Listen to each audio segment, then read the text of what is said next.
ज्ञान मंथन में आप सभी का हार्दिक अभिनंदन करते हैं। मैं हूं सुबोध और दोस्तों आज के अपने इस वीडियो में हम आपको भगवान श्री राम और माता सीता की विवाह की कथा आपको बतलाने वाले हैं। तो चलिए दोस्तों बिना कोई देरी किए हुए शुरू करते हैं इस वीडियो को और देते हैं आपको जानकारी माता सीता और प्रभु श्री राम के विवाह की। दोस्तों धनुष टूट जाने पर सभी राजा लोग ऐसे स्त्रीहीन हो गए राज्यसभा में जैसे दिन में दीपक की शोभा चली जाती है। चतुर सखी ने यह दशा देखकर समझाकर कहा, सुहावनी सीते जयमाला पहनाओ। यह सुनकर सीता जी ने अपने दोनों हाथों से माला उठाई पर प्रेम में विवश होने से उन्हें पहनाई नहीं जाती। उस समय उनके हाथ ऐसे सुशोभित हो रहे हैं मानो डांडियों सहित दो कमल चंद्रमा को डरते हुए जयमाला दे रहे हों। इस छवि को देखकर सखियां गाने लगी। तब सीता जी ने प्रभु श्री राम के गले में जयमाला पहना दी। श्री रघुनाथ जी के हृदय पर जयमाला देखकर देवता फूल बरसाने लगे। पृथ्वी, पाताल और स्वर्ग तीनों लोकों में यश फैल गया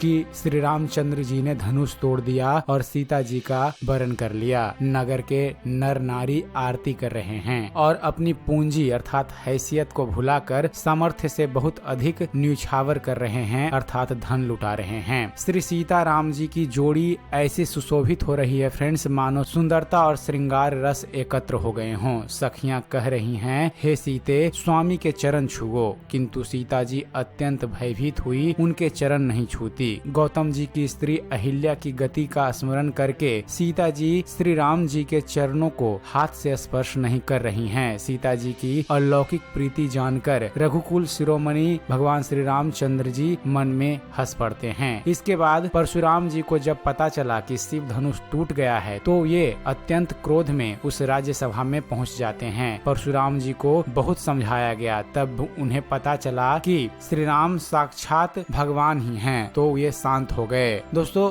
इसके बाद की कथा है कि जनक जी ने विश्वामित्र जी को प्रणाम किया और कहा, प्रभु ही की कृपा से श्री रामचंद्र जी ने धनुष तोड़ा है। दोनों भाइयों ने मुझ पर कृपा की है, अब आगे बताइए कि क्या किया जाए। तब मुनि ने कहा, हे चतुर नरेश, राम सीता का विवाह हो चुका है। जैसे ही धनुष टूटा तो विवाह तो होना ही था, सभी ये बात जानते हैं। अब जैसा विधि विधान ब्राह्मणों, कुल के बूढ़ों और गुरुओं से पूछकर और वेदों में वर्णित है वैसा ही करो। तब विवाह की तैयारियां शुरू कर दी गई। सब महाजनों को बुलाया गया, दूत भेजकर राजा दशरथ को भी बुलाया गया। सुंदर मंडप तैयार किया गया। मंडप की शोभा ऐसी बढ़ाई गई, ब्रह्मा जी भी प्रभु श्री राम की मंडप देखते रह गए। गोस्वामी जी ने इतना वर्णन किया है कि कोई कर नहीं सकता। दूत ने अयोध्या पहुंचकर राजा दशरथ जी को जनक जी की चिट्ठी दी। दूत के हृदय में राम और लक्ष्मण हैं, हाथ में सुंदर चिट्ठी है। चिट्ठी पढ़ते समय दशरथ जी के नेत्रों में प्रेम और आनंद के आंसू आ गए। शरीर पुलकित हो गया और छाती भर आई। भरत जी अपने मित्रों और भाई शत्रुघ्न के साथ जहां खेलते थे वहीं समाचार पाकर वे आ गए। उस दूत ने पूरे धनुष यज्ञ की बात राजा दशरथ को बताई है और आप भी अब देर न कीजिए महाराज, जल्दी चलिए, ऐसा दूत ने कहा। राजा दशरथ जी ने अपनी पूरी नगरी को दुल्हन की तरह सजवा दिया और भरत जी को बुला लिया और कहा कि मिलकर घोड़े, हाथी और रथ सजाओ, जल्दी रामचंद्र जी की बारात में चलो। यह सुनते ही दोनों भाई अर्थात भरत जी और शत्रुघ्न जी आनंदवश पुलकित हो गए और सभी ने बारात में बढ़ चढ़कर भाग लिया है। राजा दशरथ के दरवाजे पर इतनी भारी भीड़ हो गई कि वहाँ पत्थर फेंका जाए तो वह भी फिसलकर धूल बन जाए। अटरियों पर चढ़ी स्त्रियां मंगल थालों में आरती लिए दिख रही है और मंगल गीत गाए जा रही है। श्री रामचंद्र जी का स्मरण करके गुरु की आज्ञा पाकर पृथ्वीपति दशरथ जी शंख बजाकर चले। बारात देखकर देवता हर्षित हुए और सुंदर मंगलदायक फूलों की वर्षा करने लगे। बारात ऐसे बनी है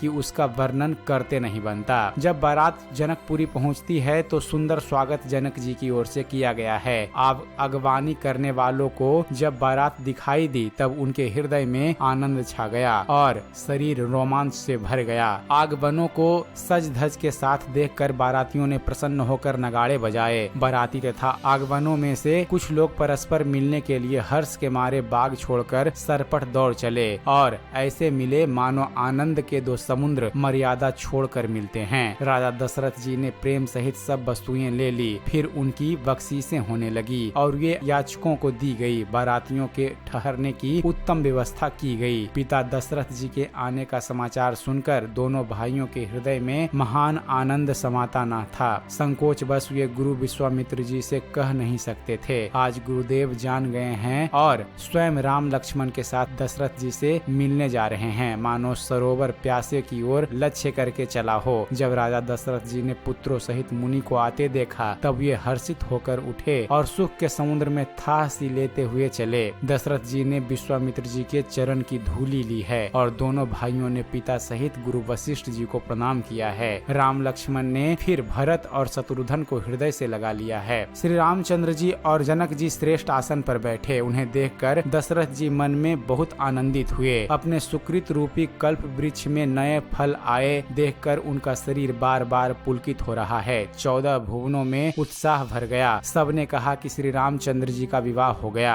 श्री राम व सीता का विवाह संपन्न होने के बाद ऋषि वशिष्ठ ने राजा जनक व उनके छोटे भाई कुशध्वज की पुत्रियों मांडवी, श्रुतकृति और उर्मिला को बुलाया। जनक ने राजा दशरथ की सहमति से मांडवी का विवाह भरत से, उर्मिला का विवाह लक्ष्मण व श्रुतकृति का विवाह शत्रुघ्न से कर दिया। अपने सभी पुत्रों का विवाह होते देख राजा दशरथ बहुत आनंदित हुए। देवता प्रणाम करके फूल बरसा रहे हैं और मंगलों की मूल मुनियों के आशीर्वादों की ध्वनि हो रही है। गानों और नगाड़ों के शब्द से बड़ा शोर मच रहा है। सभी नर नारी प्रेम और आनंद में मग्न हैं। सब पुत्रों को बहुओं सहित देखकर अवध नरेश दशरथ जी ऐसे आनंदित हैं मानो ये राजाओं के शिरोमणि क्रियाओं सहित चारों फल अर्थात अर्थ, धर्म, काम और मोक्ष एक साथ पा गए हों। तो दोस्तों यह थी एक छोटी सी कथा प्रभु श्री राम और माता सीता के विवाह की। उम्मीद करते हैं फ्रेंड्स आप सभी को हमारा ये वीडियो पसंद आया होगा। अगर वीडियो पसंद आया हो तो वीडियो को लाइक और शेयर करना ना भूलिएगा। और दोस्तों ऐसे ही धर्म और इतिहास से जुड़े हुए ज्ञानवर्धक वीडियो देखते रहने के लिए आप हमारे इस चैनल ज्ञान मंथन को सब्सक्राइब करना ना भूलिएगा। आप हमारे इस चैनल को सब्सक्राइब कीजिए और देखते रहिए, जानते रहिए। धन्यवाद। जय हिंद।